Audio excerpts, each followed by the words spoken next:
अलाउद्दीन खिलजी। खिलजी वंश के दूसरे शासक ने 1296 से 1316 तक दिल्ली सल्तनत पर शासन किया।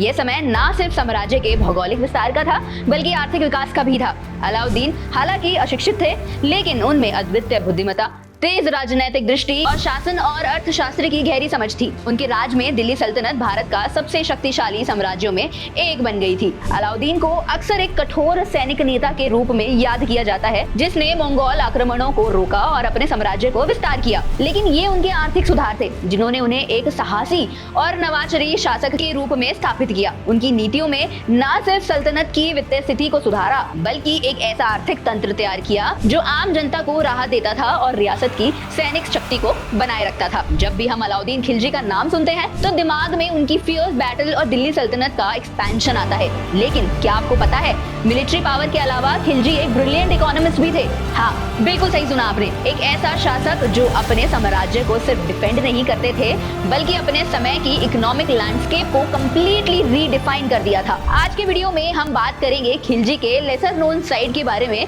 कि कैसे उन्हें एक विजनरी इकोनॉमिस्ट माना जाता था। नमस्कार दोस्तों, मैं हूं मानसी और मैं लौट आई हूं एक नई वीडियो के साथ। आज इसी वीडियो में हम बहुत विस्तार से समझने वाले हैं अलाउद्दीन खिलजी के बारे में। तो वीडियो को एंड तक जरूर देखना, चैनल को सब्सक्राइब करना मत भूलना और वीडियो पसंद आए तो लाइक जरूर कर देना, क्योंकि ये तो आपके लिए बिल्कुल फ्री है। चलिए वीडियो शुरू करते हैं। अलाउद्दीन खिलजी ने प्राइसेस कंट्रोल किए, ट्रेड बढ़ाया और एक पूरी एम्पायर की इकोनॉमी को स्टेबलाइज किया।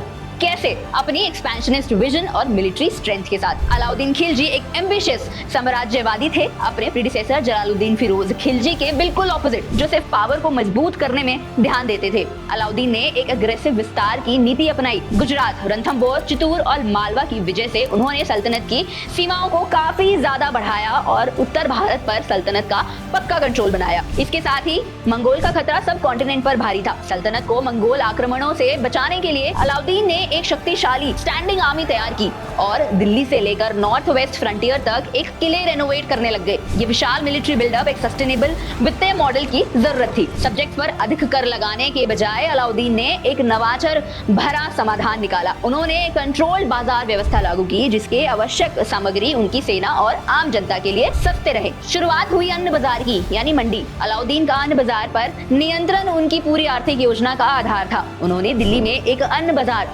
मंडी स्थापित किया और दाम स्थिर करने के लिए कठोर कदम उठाए। सुल्तान ने मालिक कबूल लुखानी को मंडी का अध्यक्ष बनाया, जिन्हें शाहाना-ए मंडी के नाम से भी जाना जाता है, जिसके नीचे एक जाल था जासूस का, जो बाजार की गतिविधियों पर नजर रखते थे। अनिवार्य अनाज जैसे गेहूं, जौ और चावल के दाम निर्धारित किए गए। उदाहरण के लिए गेहूं को 7.5 जितल, यानी जब दिल्ली के सुल्तान इल्तुतमिश ने जितल एक तांबे का सिक्का और टंका एक चांदी का सिक्का प्रस्तुत किया था, जो सल्तनत को मुद्रा के आधार पर बनाए रखने में हेल्प करता था, जिनके साथ ही चावल और बाकी सारे अनाज का लेन देन होता था। ये सारे दाम पर इसी हिसाब से बेचे जाते थे। इससे ये सुनिश्चित किया गया कि अकाल या कमी के समय में लोगों को जरूरी खाद्य पदार्थ मिल सके। दाम बढ़ने से रोकने के लिए राज्य द्वाब के उपजाऊ क्षेत्र में अनाज का राजस्व के रूप में संग्रह करता और इन्हें राज्य के अनाज भंडारों में रखा जाता। व्यापारियों को सख्ती से नियंत्रित किया जाता और दाम बढ़ाने वाले यानी मुनाफा कमाने वाले जो लोग थे उनको बिल्कुल भी बर्दाश्त नहीं किया जाता था। इस व्यवस्था ने आम लोगों के लिए आर्थिक सुरक्षा का माहौल बनाया और अकाल के समय में राशनिंग के माध्यम से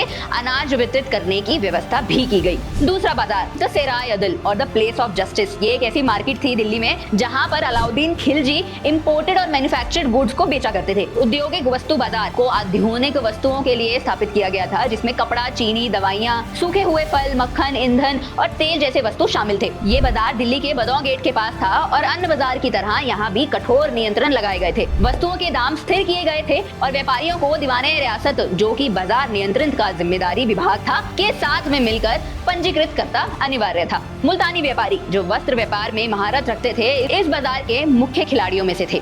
अलाउद्दीन ने लग्जरी वस्तुओं जैसे रेशम को सस्ते दामों पर उपलब्ध कराने के लिए सब्सिडीज भी प्रोवाइड करना शुरू कर दिया था। उदाहरण के रूप में 1 रुपए में 40 गज मोटा कपड़ा या 20 गज बारीक कपड़ा मिलता था और उच्च गुणवत्ता वाले रेशम के कपड़ों का दाम 16 रुपए था। घोड़े, दास और पशु बाजार। तीसरा बाजार घोड़े, दासों और पशुओं के व्यापार से संबंधित था। कैवलरी के लिए घोड़ों की अहमियत को देखते हुए राज्य हर साल बड़े पैमाने पर घोड़े खरीदता था। घोड़े की गुणवत्ता के आधार पर दाम तय किए जाते थे। पहले दर्जे के घोड़े 100 से 120 रुपए के बीच में बेचे जाते थे, जबकि सेना के लिए ना यूज में आने वाले घोड़े 20 से 25 रुपए में मिलते थे। दास व्यापार को भी नियंत्रित किया गया था, जिसमें अनपढ़ दासों के लिए यानी कि जो अनस्किल्ड लेबर थे उनका दाम 7 से 8 रुपए था, जबकि जो कौशल दास थे यानी जो स्किल्ड लेबर थे उनका दाम 40 रुपए तक का जा सकता था। इन बाजारों पर नियंत्रण करके अलाउद्दीन ने अपनी सेना और नागरिक प्रजा के लिए जरूरी वस्तुओं की निरंतर सप्लाई और उन्हें सस्ते दामों पर उपलब्ध कराने का व्यवहारिक निर्माण किया।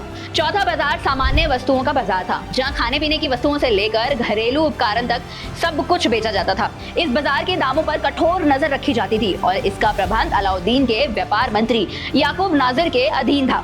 याकूब नाजिर की जिम्मेदारी थी कि सभी वस्तुओं को सरकार द्वारा नियंत्रित दामों पर ही बेचा जाए।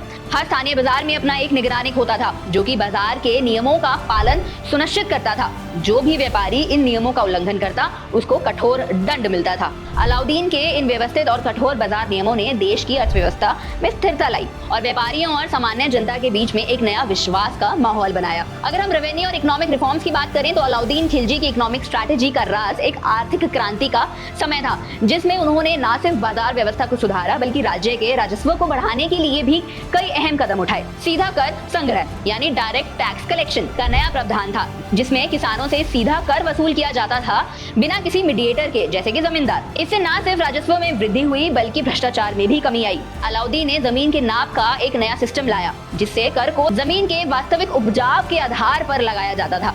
ये अपने समय के लिए एक क्रांतिकारी पहल थी। जमीन के नाप को सही करने के लिए विश्वास नामक मापन इकाई को अधिकारिक किया गया। टैक्सेशन पॉलिसी की बात करें तो एक सख्त कर व्यवस्था। अलाउद्दीन के शासन के दौरान भारत ने अपने इतिहास में कुछ सबसे कठोर भूमि कर व्यवस्थाएं देखी। इक्तास यानी जमीनी दान के छोटे टुकड़ों को समाप्त करके उन्होंने एक लैंड मेजरमेंट एक्ट लागू किया। यहाँ सिस्टम था जिसमें हर किसान अपने खेत के मुताबिक सही कर भरता था। इसके अलावा उन्होंने जिज़्या टैक्स को हिंदू प्रजा पर लागू किया, जो कि एक प्राचीन टैक्स था नॉन मुस्लिम पर। उन्होंने इस कर के दर को बढ़ा दिया और अब हिंदुओं को अपनी उपजाऊ का 50% भूमि कर के रूप में देना पड़ता था। इसके साथ ही घर कर भी लागू किया गया, जो प्रजा पर और बोझ बढ़ाता रहा। ये सख्त कर व्यवस्था उनके राजस्व को प्रबल बनाती थी, लेकिन हिंदू प्रजा के लिए काफी कठिन साबित हुई, क्योंकि उन्होंने अपनी फसल का बड़ा हिस्सा बेचना पड़ता था।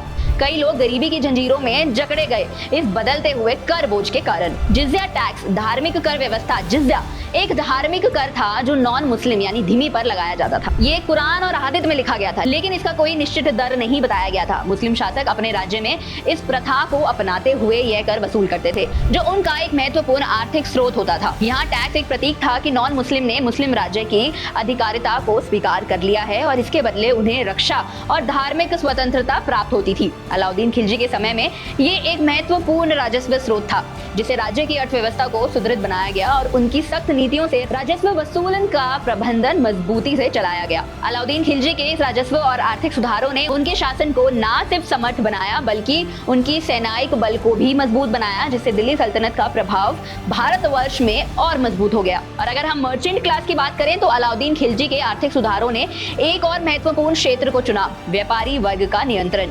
उस समय के प्रभावशाली व्यापारी समुदाय जैसे नायक, जिन्हें अन्न व्यापारी के नाम से भी जाना जाता था, और मुल्तानी, जिन्हें कपड़े व्यापारी के नाम से भी जाना जाता था, को अपने नियंत्रण में लेकर अलाउद्दीन ने व्यापारियों के एक छत्र राज को तोड़ दिया और इन्हें राज्य के अंतर्गत कर दिया। मुनाफाखोरी को रोकने के लिए उन्होंने सख्त कदम उठाए, जिससे व्यापारी अपने फायदे के लिए दामों में छेड़छाड़ न कर सके। राज्य का हस्तक्षेप केवल राजधानी तक सीमित नहीं था। अलाउद्दीन के सुधार में लाहौर से लेकर पूर्व में रोहिलखंड तक लागू किए गए। मुल्तानी व्यापारी, जो बाजार में महत्वपूर्ण भूमिका निभाते थे, अपना माल उत्तर भारत से निर्यात भी करते थे।